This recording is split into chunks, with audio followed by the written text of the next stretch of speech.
इसी तरह एक यूनिवर्सिटी है फेसबुक यूनिवर्सिटी। तो इस व्हाट्सएप यूनिवर्सिटी में क्या होता है, सवेरे ही कुछ लोग ज्ञान फेंकना शुरू कर देते हैं। एक साथ बहुत बड़ा सा ग्रुप बना, 100-200 हजार लोगों का बना करके, और उसमें एक मैसेज भेज दिया। आपने तो एक बार टिक किया, लेकिन वो जो 250, 300, 500 लोग हैं उनके यहां घंटी बज गई। लेकिन कभी कभी अच्छा ज्ञान मिल जाता है। मुझे आज जो ज्ञान मिला उसमें पहला ज्ञान मिला मुझे कि वस्त्रेण वपुषा वाचा विद्यया विनयेन च वकारై पंचभिर्युक्तः नरो भवति पूजितः। सम्मान प्राप्त करने के लिए क्या क्या चाहिए। एक मुझे याद आता है, एक सुभाषित कवि हमने पढ़ा था जिसमें था सदसी वाक् पटुता युधि विक्रम। सदसी सभा में वाक् पटुता प्राप्त करना, ये एक सफल व्यक्ति होने के लिए बड़ा आवश्यक है। और आज के समय में जब हम कहते हैं कि यह युग संप्रेषण का युग है, कम्युनिकेशन का युग है, कर लो दुनिया मुट्ठी में का युग है, उस समय तो जिसे आप कहते हैं संवाद या कम्युनिकेशन, वह व्यक्तित्व का एक हिस्सा है। इस बात को स्वीकार लिया गया है। तो भाषा की, भाषा पर अधिकार की, अच्छी भाषा, प्रभावशाली भाषा बोलने की आवश्यकता इसलिए है, और एक नहीं अनेक भाषाएं जानने और बोलने की आवश्यकता इसलिए है कि हमें इस दुनिया में खुद को मनवाना है। अगर आप अपने आप को मनवाना चाहते हैं तो इन पंच वकारों में से अगर एक को भी सिद्ध कर लेना तो बड़ी बात है। वस्त्रेश, वस्त्र, पोशाक, वपुष, आपकी कद काठी, अब मेरे जैसा छोटा सा आदमी किसी को क्या प्रभावित करेगा। वाचा, वाणी, विद्या, विद्या, विनय, ये जो 5 वकार हैं, वस्त्र, वपु, वाचा, विद्या और विनय, इनमें केंद्र में वाचा है, वाणी है। तो वाणी का बड़ा महत्व है, और इसीलिए जो भाषा का अध्यापक है वह व्यक्तित्व विकास का अध्यापक है। और जो भाषा सीखने में पिछड़ जाता है विद्यार्थी, वह कहीं ना कहीं व्यक्तित्व के मामले में जीवन भर पिछड़ता रहता है। अगर संवाद में आप जिसे कहेंगे संकोच करें, भाषा नहीं जानेंगे तो संकोच होगा, अच्छी भाषा नहीं जानेंगे तो संकोच होगा। अब देखिए, अच्छी भाषा में क्यों कह रहा हूं, अच्छी भाषा और खराब भाषा।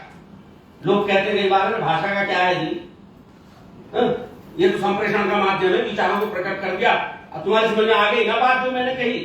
नहीं आई। अगर आती तो आदि पुरुष पर इतना विवाद न होता। आदि पुरुष पर विवाद क्यों हो रहा है? कि आप हनुमान जैसे पात्र के मुंह से गली के गुंडों की भाषा बुलवा रहे हैं। यानी भाषा का व्यक्तित्व से, चरित्र से, संस्कार से संबंध होता है। भाषा का अध्यापक संस्कार का अध्यापक होता है, संस्कृति का अध्यापक होता है। और हमारे यहां हिंदी में तो बड़ा महत्व इस बात का है। आप जब तक तू, तुम और आपका अलग अलग प्रयोग नहीं जानेंगे तो गड़बड़ कर देंगे। आप जब तक यह नहीं जानेंगे कि वह और वे एक वचन बहुवचन कहते हैं, लेकिन जब आप वे का एक वचन में प्रयोग करते हैं तो उसका क्या अर्थ हो जाता है। और देखिए कितनी मजे की बात है। बात को समेटूंगा, मुझे मालूम है समय कम है, और इन्होंने वैसे भी कहा कि आशीर्वचन देना है ऐसे, तो मैं वचन देने लगा, आशीर्वाद छोड़ दिया। क्योंकि मैं अपने आप को इतना बड़ा नहीं समझता कि मैं आशीर्वचन देने लायक हूं, बातचीत करना चाहता हूं। यहाँ एक बड़े भाषा वैज्ञानिक और वैयाकरण हुआ करते थे, प्रोफेसर एस.के. वर्मा, शिवेंद्र किशोर वर्मा जी। एक बार उनका व्याख्यान मुझे सुनने का मौका मिला। उस व्याख्यान में उन्होंने बीच बीच में, वो अंग्रेजी में व्याख्यान था, बड़ा लंबा सा विशेष व्याख्यान था, कुछ प्रोफेसर एमेरिटस बने थे वो उस समय, तो उसके लिए विशेष व्याख्यान था। उसमें वो हिंदी व्याकरण पर और अनुवाद पर बात कर रहे थे। तो उन्होंने उसमें बीच में एक वाक्य की चर्चा की कि जरा इसका अनुवाद तो करके बताओ। सिचुएशन है कि एक लड़के की नई नई शादी हुई है। ये आजकल के बच्चे में थोड़ा सा पुराना जमाना है। 90 में तो मैंने ही सुना था ये भाषण, तो वो उससे पुराने का बता रहे होंगे। कईयों का जन्म भी नहीं हुआ होगा। तो खैर शादी होती है, लड़का और लड़की जो है। अब वो लड़की जो है वो सिकुड़ के बैठी हुई है और लड़का उसे बार बार कुछ छेड़ता है, कुछ। तब वो कहती है, हटो जी तुम बड़े वो हो। अनुवाद और अंग्रेजी में करके दिखाओ इसका अनुवाद। हटो जी, आप बड़े वो हैं, आप बड़े वो हैं, तुम बड़े वो हो। कैसे करेंगे? तो एक भाषा के साथ कुछ जुड़ा हुआ है जो उसको विशिष्ट बनाता है और उसका अपना व्यक्तित्व बनाता है। अंग्रेजी के अपने प्रयोग ऐसे होंगे, हर भाषा के अपने प्रयोग होंगे। तो ये जो भाषा में जो छिपी हुई संस्कृति होती है, हमें उसे जो है अपने विद्यार्थी को समझाने की जरूरत है। पाठ तो चलता ही रहता है, पाठ बहाना है। हम क्या समझते हैं, पाठ ही लक्ष्य है। क्योंकि परीक्षा लिखनी है, परीक्षा पास करनी है, लेकिन एक जीवन की परीक्षा भी है। ये जो पाठ्य पुस्तक में लिखा हुआ पाठ है, यह माध्यम है व्यक्तित्व को विकसित करने के लिए, भाषिक कौशलों को सिखाने का, सीखने का। मैं अपनी बात को समाप्त करूंगा एक छोटी सी कहूं कि एक घटना का उदाहरण देते हुए, और फिर वो बात जुड़ेगी यहां आकर के। आपने देखा होगा कि अभी पिछले दिनों भारत के प्रधानमंत्री जापान गए थे। वहां महात्मा गांधी की प्रतिमा की स्थापना की गई है। जापान में हिरोशिमा जाने का मतलब होता है यह याद करना कि कब एक पहला एटम बम जो है गिरा था, और उसके अभी तक जो है हम आफ्टर इफेक्ट्स देख रहे हैं। तो ये जो जब पहला जो बम गिरा, इस बम को बनाने के पीछे एक सिद्धांत है।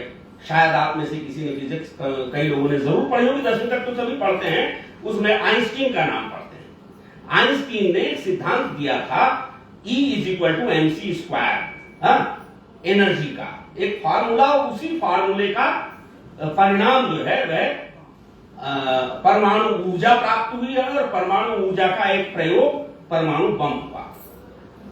जब ये बम गिर चुका, उसके बाद एक बार आइंस्टीन से किसी विद्यालय के छोटे से कक्षा 10 के बच्चे ने पूछा कि मिस्टर साइंटिस्ट, आप हमें ये बताइए कि ये जो आपके शोध के कारण, आपकी रिसर्च के कारण इतना बड़ा बवाल, इतना बड़ा जो है हत्याकांड हो गया, आपको अफसोस नहीं होता? क्योंकि जिसने उस बम को गिराया था उसने आत्महत्या कर ली थी। आपको अफसोस नहीं होता? आइंस्टीन ने कहा, नहीं, मुझे अफसोस नहीं होता। इस बात अफसोस होता है, लेकिन इस बात के लिए अफसोस नहीं होता कि मैंने शोध क्यों किया। क्योंकि मैं साइंटिस्ट हूं, मेरा काम है ऊर्जा के स्रोतों का पता लगाना, लेकिन ऊर्जा के स्रोतों का पता लगाकर मैं मनुष्यों को सौंप दूं, यह मेरा काम है एज ए साइंटिस्ट। लेकिन दुर्भाग्य यह है, अफसोस मुझे यह है कि जिन लोगों को, जिस दुनिया को मैंने यह ऊर्जा का स्रोत खोज करके दिया, दे वर नॉट जेंटलमैन। और जेंटलमैन बनाने की जिम्मेदारी साइंस की नहीं है। दोस्तों, वे जो आपके दूसरे तमाम अध्यापक होते हैं, वे कह सकते हैं जेंटलमैन बनाने की जिम्मेदारी मैथ के टीचर की नहीं। जेंटलमैन बनाने की जिम्मेदारी विज्ञान के अध्यापक की नहीं होती, सामाजिक विज्ञान, सोशल या इकोनॉमिक्स, पॉलिटिकल साइंस के अध्यापक की जिम्मेदारी नहीं होती, लेकिन भाषा और साहित्य के अध्यापक ये कह के नहीं बच सकते, क्योंकि मनुष्य को अच्छा मनुष्य बनाने की जिम्मेदारी गुरुजन आपकी है। और इसके लिए आपके पास संस्कृति से लबालब भरी हुई भाषा की एक लंबी परंपरा है, उसका इस्तेमाल करें।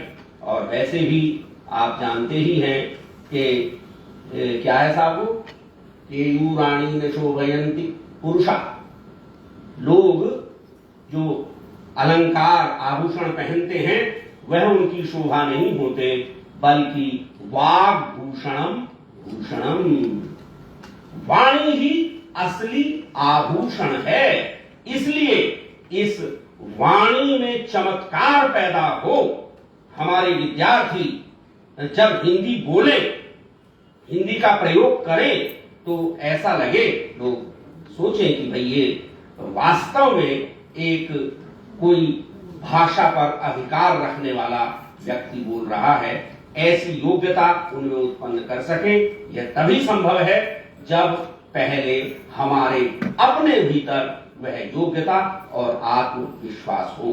तो मैं अंततः यही कहना चाहता हूं कि भाषा, हिंदी हो या कोई भी भाषा, व्यक्तित्व विकास का एक गहरा आधार है, और इस आधार को पुष्ट करने वाले आप सब अध्यापकगण प्रणाम के योग्य हैं। मित्रों, बहुत बहुत बहुत धन्यवाद।